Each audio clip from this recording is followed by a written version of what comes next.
Today we'll analyze the hyperbola given by the equation x squared minus y squared equals 4. Let's first note that this is a hyperbola in standard form, where the transverse axis lies along the x-axis.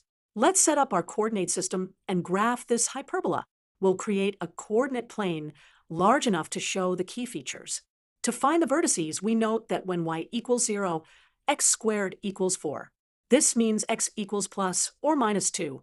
These points, 2, 0, and dash 2, 0, are our vertices.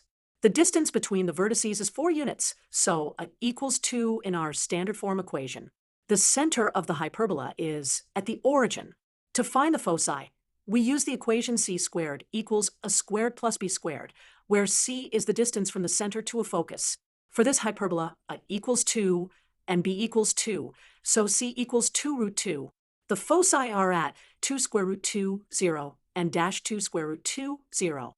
The asymptotes of the hyperbola are the lines y equals plus or minus x. These lines are important because the hyperbola gets closer and closer to these lines as we move away from the center. Now, let's graph the hyperbola itself. Notice how it passes through the vertices and opens to the right and left. Let's highlight some key properties of this hyperbola. First, it's symmetric about both the x and y-axis. Second, the distance from any point on the hyperbola to one focus minus the distance to the other focus is constant and equals 4 units.